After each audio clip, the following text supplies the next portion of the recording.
it's in our very core nature of who we are. This underlying infinite piercing strength into life. It just wants to create. But our mind loves to identify with our persona, with all these things, which withholds us from freely imaginating. I want to speak on imagination from a non-dual standpoint, getting to that standpoint from a duality perspective, obviously. If you look out into life, everything that we see is shaped and created by this crazy mechanism that we have of our mind, which is programmed by certain shapes, geometry, to make sure that certain energies within consciousness, certain energies, this is all source and God energy, within space holds a certain structure that vibrates at a certain rate. Even if we look at scientists who try to look as deep as they can into the very atoms and particles, the deeper that they dive and look, the more space they find. And everything vibrates. That's the nature of our entire reality, and it's even reflected by just seeing. But we feel this. I'm sure all of my viewers, we have felt this sense of tingliness, perhaps even this fire within. And it's a sensation that is observed from literally the void, space, God itself. We are witnessing certain fractured energies that hold certain patterns in our body as the sensation of tingling, as the sensation of bloody hell, these hot emotions. Feeling is the most truthful way, in my opinion, to understand the very nature of reality. Because we are face to face with the very compound of reality. Face to face from our sixth sense, our third eye, the gateway to the very direct path of being the watcher of all that is happening. You might think, what does this all have to do with imagination? Well, without this higher perspective, non-identified with our persona, imagination, I just have to first explain this, is just a higher aspect of the mind. All is mentalism. Everything that we see, everything that we experience and see, created by the mind. Is the mind conscious of itself? No, it's not conscious of itself. It's the very consciousness that inhibits the very compound of which the mind has made its own construct of the mind that has been imagined by the greater mind, has been structured to play out certain things, has been structured in certain ways, blasted by the continuous life force, godly energy of life, continuously now, and it created this. It is creating this, and the mind does this. The problem is that our mind is designed to not only veil this pure awareness behind it, which is true. The only truthful thing that there is consciousness itself. But the mind likes to identify itself as a persona, hijack that consciousness, which is always looking anyway, and convince itself that that which is the mind is me, this persona. Obviously it's not. That's why we are here, we're seeking. We're not only seeking, but we're trying to, at least figure out what is really truthful and happening, and why this understanding and way of living and tracing ourselves back to the truth of who we are through the entirety of our suffering, by understanding and directly pointing what we are not, we automatically, the mind automatically just crumbles and falls away, and we are left more naked with the truth. Now I will get to the imagination part here in a bit. Suffering plays a great role in understanding who we really are through all of this. Might this be the whole test of life? That is arguable. Without thought, there'd be nothing. There'd be no thing. Because there's always something, which is the only truth behind it, watching everything that is happening. They say that we are the fallen ones, because we could see duality as this kind of separate mind being, kind of like a brain within an empty cosmos. And this brain is continuously is imagining, because it's in creation, all these little fractured parts of itself, and they're just fighting with each other. I'm right. No, you're wrong.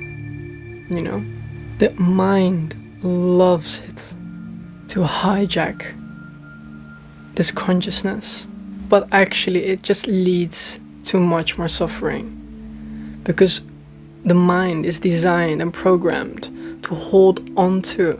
We are literally designed to get energies from everywhere, and we take that to be ours, and then we're basically left with a soul. And a soul is energy in movement. That's all that a soul is. It's accumulated energy. Now for the old souls, the souls that have been here long enough on earth, they have accumulated a lot of understanding, and wisdom is he or she who has lived the history. So new souls, coming from wherever in the galaxy, other planets, come here to this earth, and they're like, what the fuck is this?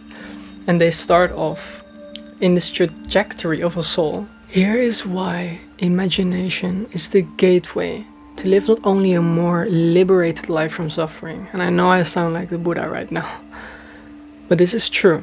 We all love to create. It's in our very it's in our very core nature of who we are. This underlying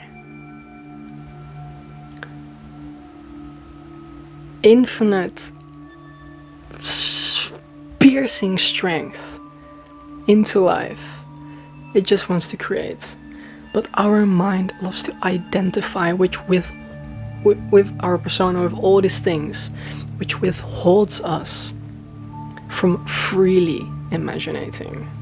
We have a whole matrix which is designed upon fear, as known as separation.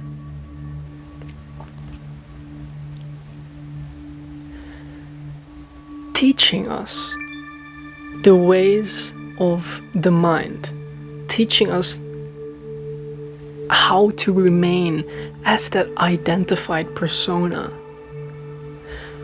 limited from our full capacity to create, therefore use our imagination to its optimal way of being.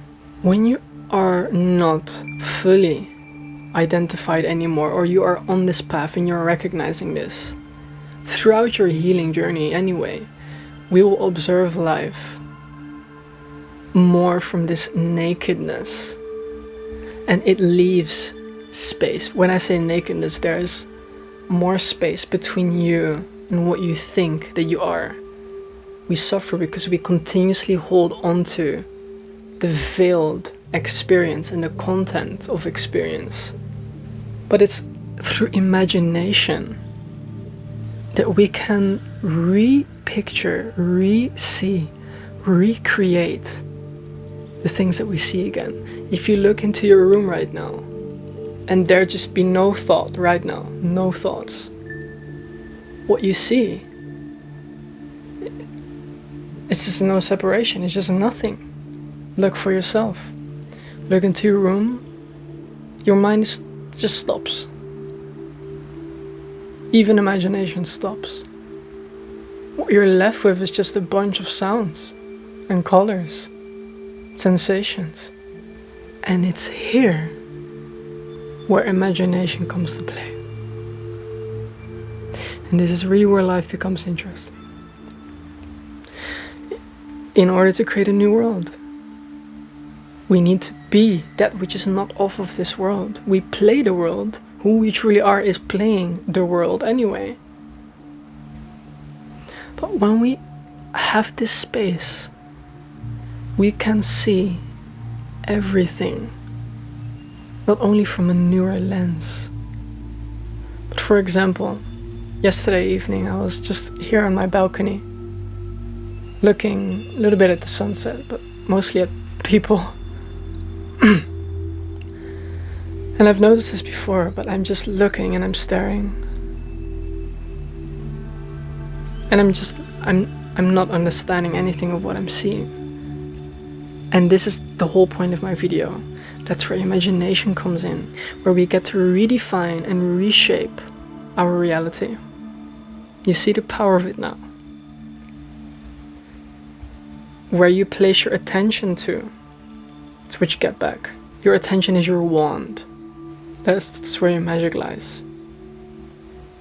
But if your attention is continuously to holding on to who you think that you are, there's no imagination there. Nothing to create. Nothing to create. Just the same old boring reality. Because the mind loves to hijack who you really are. I was looking at all these people and I'm just seeing, I'm not understanding anything that I'm seeing. Everything is just alien. I look at the legs and the muscles of the people, how they walk. And I'm just like, I'm not understanding anything of what I'm seeing. What I am seeing is, we are all just aliens here. I was just having this great time, just imagining what this already is. And that's what we're missing. That's what I've been missing.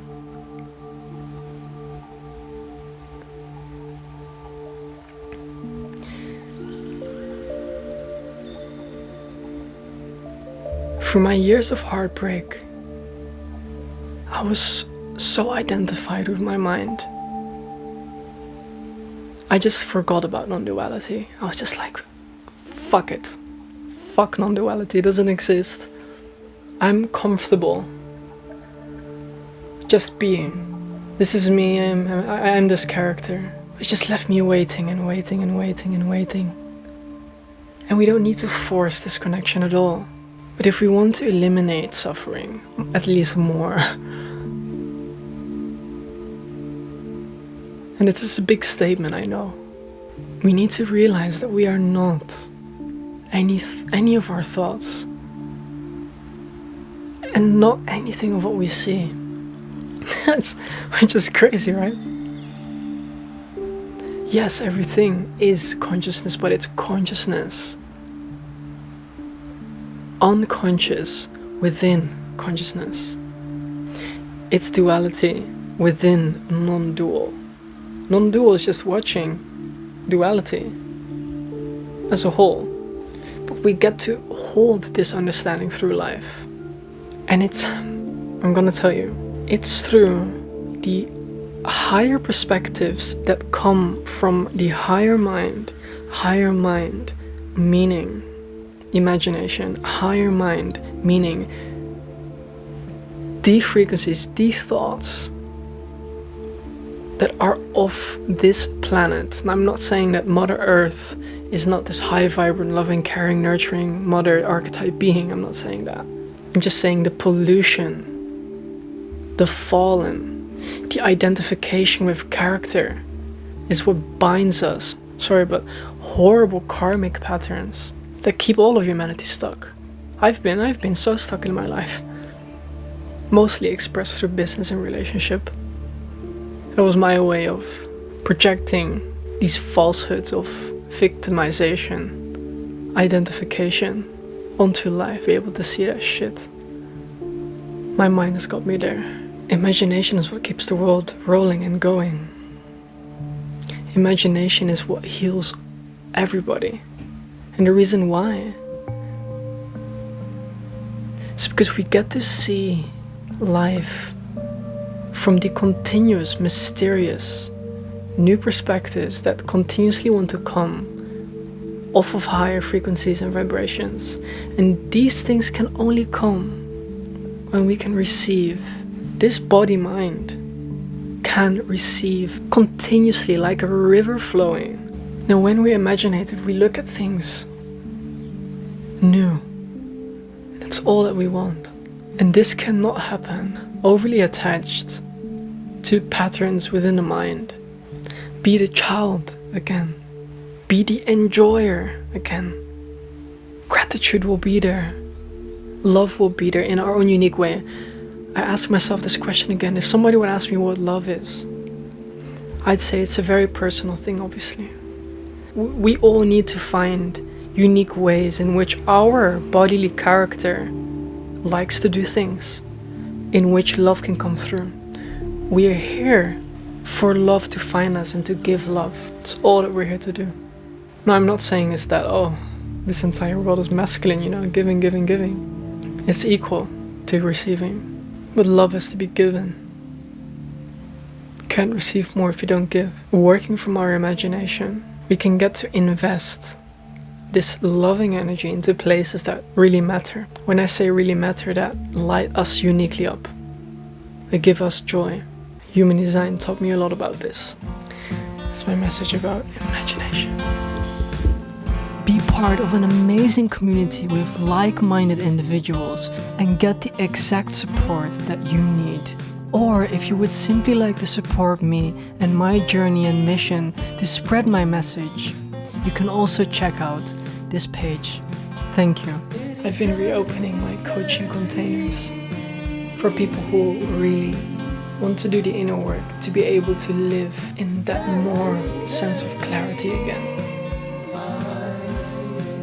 Who are on the path and to be able to live more harmonious again, to be able to cut the ties, to be able to let go, struggling to let go. It does not have to be like that, and you'll find your way.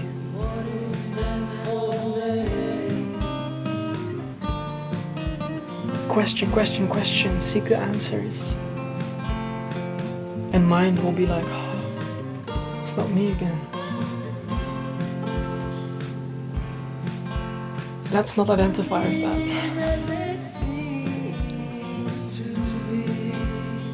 Have a good one.